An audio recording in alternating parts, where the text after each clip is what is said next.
evening, viewer. You're most welcome to the NILE CAST on Westnile Television, where we give you the daily news bulletins of the day, every day from 7 p.m. to 8 p.m. My name is Okumringa Christine. Before we dive into any of the stories, let's first have a look at the news making headlines. In the headlines today, Arua City Councilors raise concerns over the increasing insecurity cases.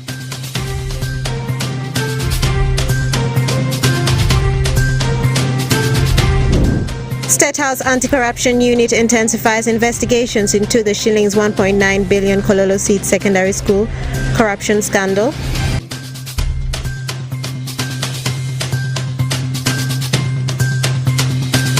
And Zombo Town Council leaders concerned over the increasing number of suicide deaths. This and more in the NILE CAST News Bulletin.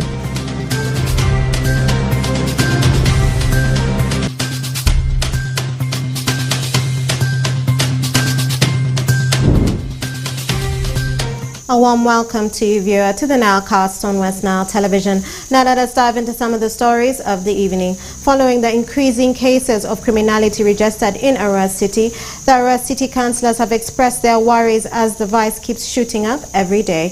The Arua City leaders are worried that as they call for solutions from the security agencies to address the insecurity challenges. Farish Majid has more.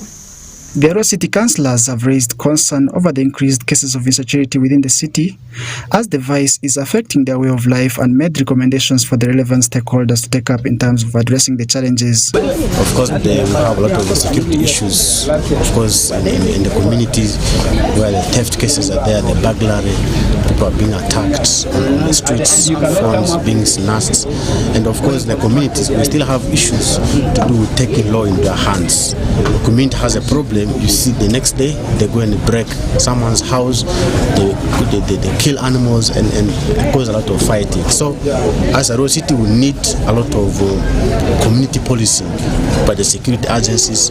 Two, we also need to have enforcement. We have instances of insecurity cases are occurring, but when you report to police, they tell you to transport the perpetrators to the police station. So, someone has caused an offense. How do I start, getting someone who has made an offense and take to police? So we have seen the police seems to be incapacitated. We need to have patrols being done into most of these security spots. So that's one of the recommendations we are making to these security agencies, and we hope Madam RCC is going to take this over to handle it together with the other security agencies to have the security concern in Arua City addressed. Concerns the security in Pajulu, actually that is the most affected area, because Pajulu being bordering with the Congo, that's when the insecurity cases they come. Even the recent attacks, cases in the Mangasaba Trading Center, even along the border, along Paida and so on. These are areas where insecurity is mostly registered. But I request my people of Pajulu, most especially the people of Tori, to be security conscious.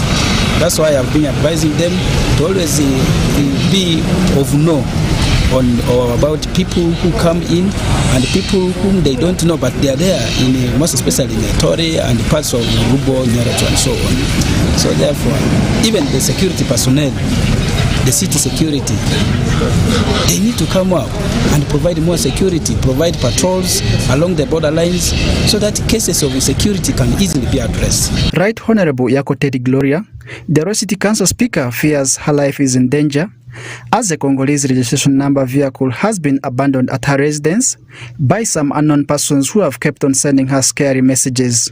The room was paid by a lady, but later on, a man came and occupied. I called him unknown. I had not taken his details. I had not signed tenancy agreement. When we are away in Bulu for benchmarking, I found a double cabin navy blue packed on my compound with the Congolese registration. I was told later on, so many things were moved to the room that was higher than me. And up to now, this man is not known. He is at large. That time I came from the bully. That was way back in the scene. I do not have his contact.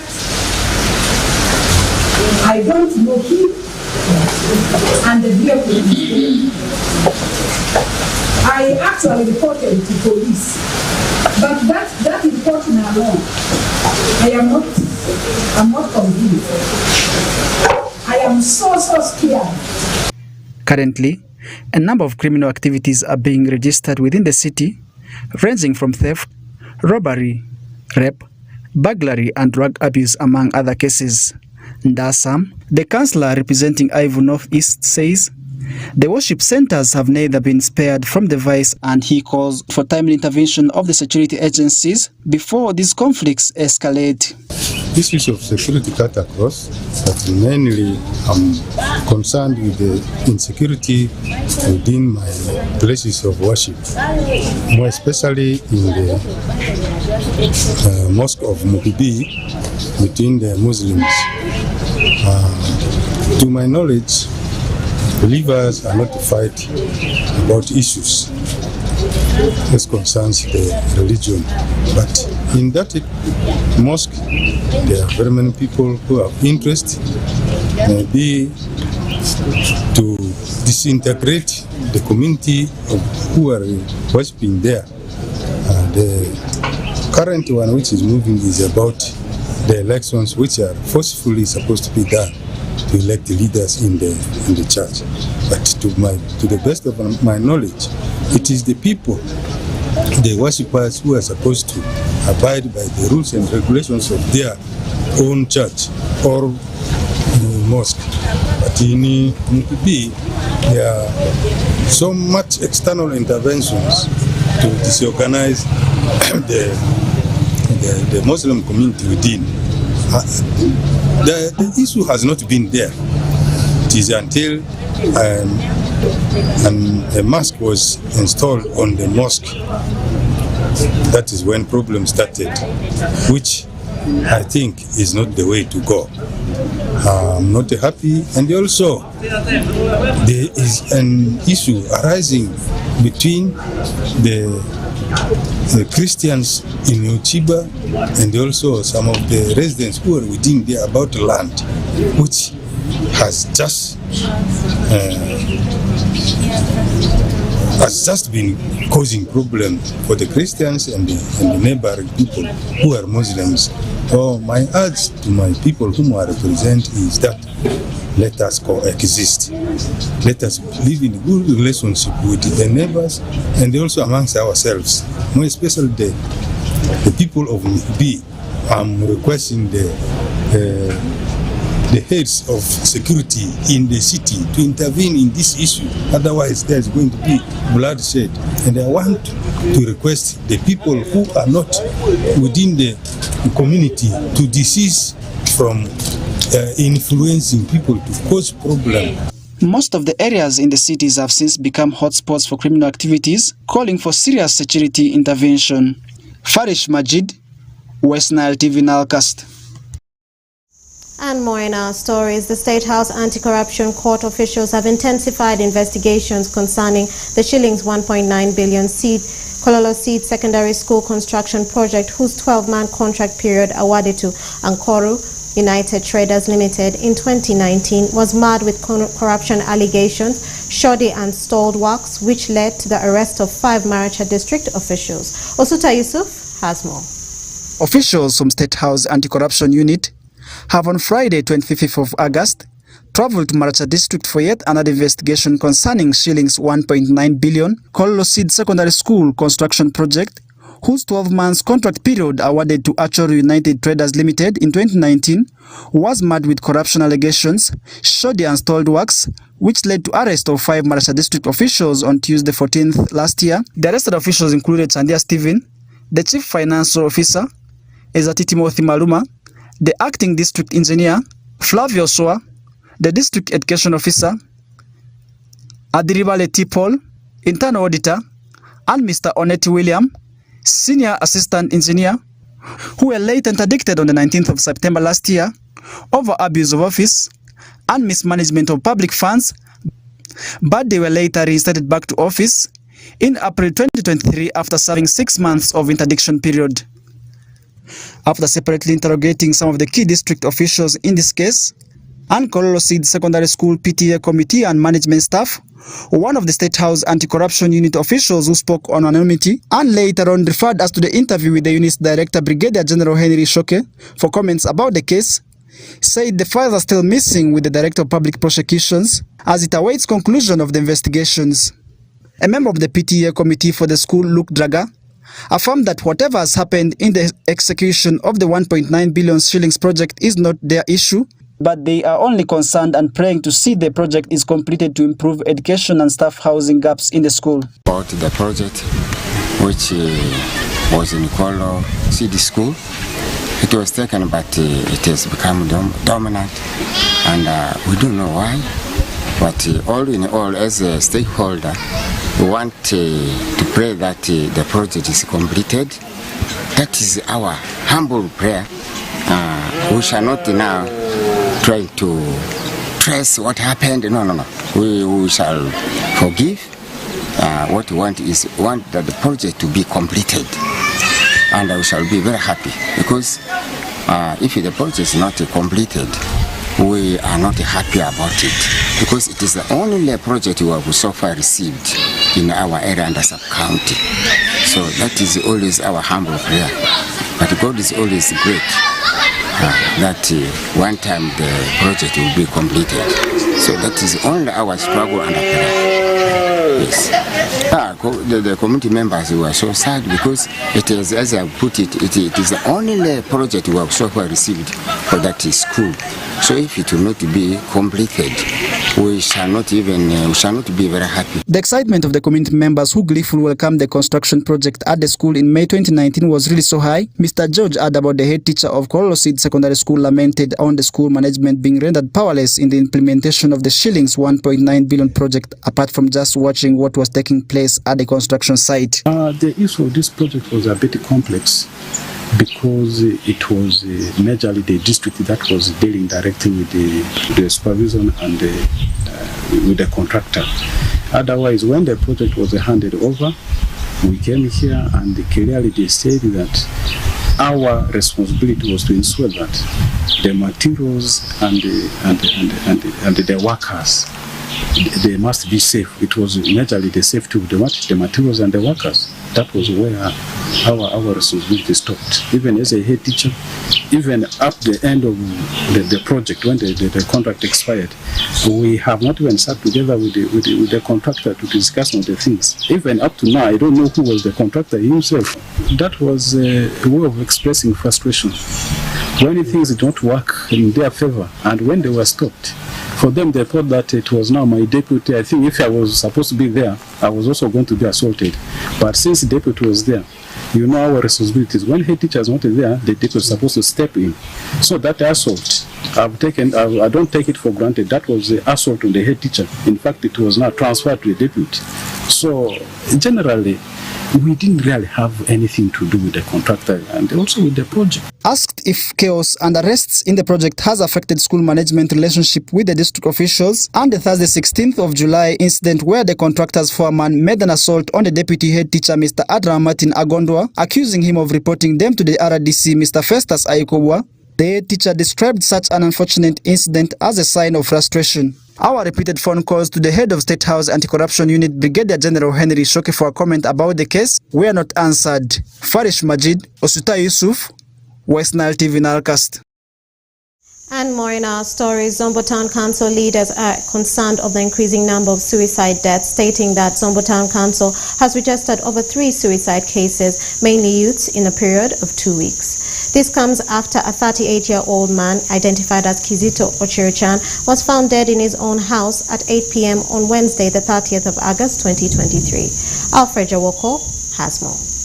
A 38-year-old man, identified as Kizito Ochirichan, resident of Angenja Cell, Pale Westward, Zombo Town Council, was found dead in his own house at 8 p.m. on Wednesday, 30th of August this year. Chris Onega, Vice Chairperson Local Council 1 Angenja Cell, who is the immediate neighbor to the deceased, said he was shocked to learn about the sudden death of Kizito Chirchan. Onega revealed that the body was found by children of the deceased, who locked himself and died on a rope in his own grass-thatched house. And Karmabiru Kamon Ambi Mali town to go to Masimuni district council at Mogo near Peko Tea Pato. I would want to go see Kizito or that then day. So I got my mark on Mogori in the Kenyan. I'm not going to die day or Parimadit. You know to be disappointed or good on the day. Ramoga Mogo, see the police, OC police come up in Mizo police station. Karme Binu. I got the bullet from where the Kumapota, what you may not party would walk for safe custody, the police cushion. Ramako Bueno, report to I pay the cushion near police in Mizo Bugulu team, Guinea Asia to guard the Bigonia voucher. Who never tea or Packet. I mean, not party would walk with the police, the statement, the corner police. Meanwhile, Naftali Ochamagiu, Zombotan Council chairperson, condemned the acts and says Zombotan Council has registered over 3 suicide cases, mainly youths, in the period of 2 weeks. Ochamagiu attributes the increasing cases of suicide deaths to domestic violence as a result of misunderstanding between married couples. Most of these fellows who are committing suicide are men. Rarely you find a woman is committing suicide. So my advice would be that they should stop it. Let us stop this business of committing suicide. It doesn't pay. First of all, when you commit suicide, you are killing yourself. And once you have gone, that is the end of everything. You don't commit suicide so that you are alive tomorrow. No. The man committed suicide after being told that his wife is being run by another person. And that person is a positive person. So after the man hearing that his wife is being run by a man who is positive, I think that is when he thought, now, what is it all? I should commit myself and I should commit suicide. Whatever the case, I totally condemn people who are committing suicide. Now that this has happened, at least let us stop the act. As government, we should also find out what is causing all this. He blames youths who are newly married for not sharing their challenges in marriage with elders who could have helped them in solving such problems. In the meantime, no arrest has been made, but the wife of the deceased, whose name has been withheld, is currently detained at Zombo Police Post for safe custody to help police with investigations. The body has been retrieved from the scene of crime and handed over to the relatives for burial. Efforts to get comments from Paida Central Police Station were futile at the time of filing this story, as they referred us to the police spokesperson, Westnile Region. Alfred Jawak, Westnile TV, NILE CAST. And more in our stories, the principal judge, Dr. Flavia Zaija, has deployed the 11 newly appointed acting judges of the High Court in a move that will see 3 new High Court circuits operationalized. In his deployment circular dated 30th August, the principal judge noted that the new High Court circuits to be operationalized include Busheni, which is carved out of Mbara, Kiboga carved out of Mubende, and Kitgum High Court, which is being carved out of Gulu High Court circuit. The deployments have seen Lady Justice Flavia Nabakoza taken to the Land Division, while the outgoing Judiciary Public Relations Officer Justice Jameson Karimani deployed to Kiboga as the first judge of the new circuit.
viewers, my name is Oracle Benson Pastore, and you are most welcome for today's edition of NILE CAST Sports News. Today is actually the last edition of NILE CAST Sports News because tomorrow we'll be getting into a new month, that's the month of September, as we are closing the month of August today, and this is the year of 2023. Getting into the stories, in the first story we have got for you today, Emmanuel Oket, the former Ondoparaka player, is at the verge of joining URA. This player, as I talk right now, is training with URA, and he also scored one of the goals as URA drew 2-2 with Bugema University in one of the build-up matches they have played ahead of the new season of the Star Times Uganda Premier League. Before he goes to URA, he has been linked with a move to several clubs, and last season the club, that's Blacks Power, they were almost completing his signature from Ondoparaka Football Club, but that deal did not materialize because they could not be able to agree upon some issues. Away from that, the draws for the third round of the Carabao Cup, as you can say, FL Cup has been done, and we're only going to take a look at how the fixtures are for the big teams we have in English Premier League. Everton have been drawn up against Aston Villa, and they will be heading to that Villa's Park. Meanwhile, for Liverpool, they have been rewarded with an Anfield fixture up against Leicester City. Leicester City last season, they were in English Premier League, and currently they are playing in English Championship, the second tier of English football. Meanwhile, after Chelsea knocking out Wimbledon yesterday by 2-1, they have been rewarded with a home fixture up against Brighton and Hove Albion. And for the Gunners, their first campaign in the third round of the Carabao Cup will be a game up against Brentford. Manchester United, they will be sitting at Old Trafford as they take on Crystal Palace. And lastly, the champions of last season, that's Manchester City, after beating Manchester United in the finals. They have been, in fact, the champions, not the champions, rather Manchester City, they have been rewarded with a game up against Newcastle Magpies, and they will be traveling to St James Park, the home ground of Newcastle. Meanwhile, for other teams like Fulham, you talk about teams like Spurs, they have already been knocked out of the competition. Away from that, let's finalize with what is transpiring in the world of transfers, more especially some of the done deals plus the rumors that are making headlines. And mind you, we're only left with a day, that's tomorrow, for the summer transfer window to shut down, and the clubs are very active doing the business of signing players. As I talk right now, Romelu Lukaku, the former player for Chelsea, has already completed a loan move to Italy to join AC Roma.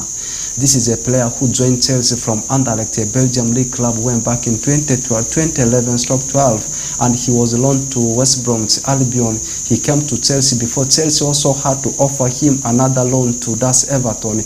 He came back to Chelsea. Chelsea had to sell him to Everton permanently. He spent 4 years with the Toffees before joining Manchester United in 2017.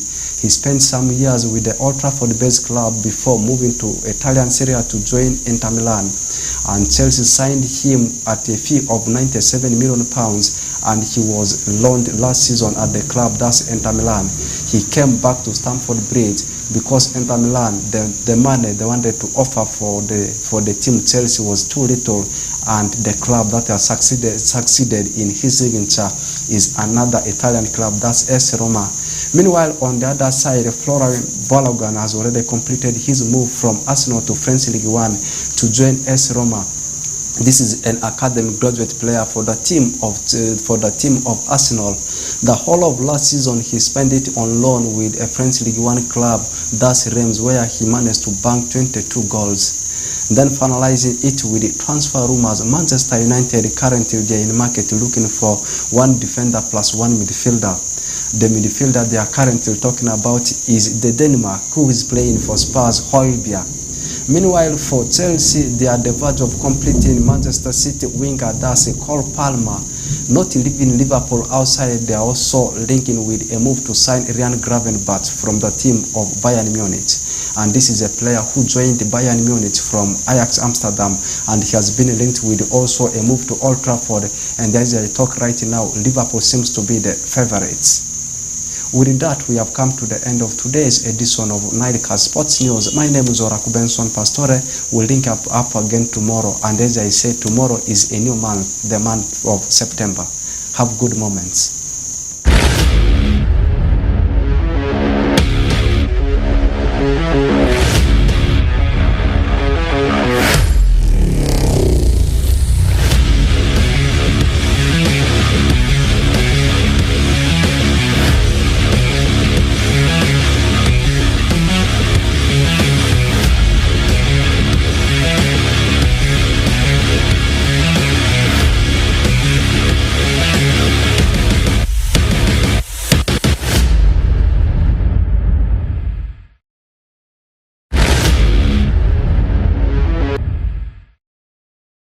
Thank you, Rocco Benson Pastore, for the sports news and the sports highlight. And with that, viewer, we've come to the end of the NILE Cast on Westnile Television. Thank you for being with us from the beginning of the NILE Cast to the end of the NILE Cast, only on Westnile Television. Please stay tuned to the rest of the subsequent programs that may follow. My name is Okumringa Christine. Have a good evening.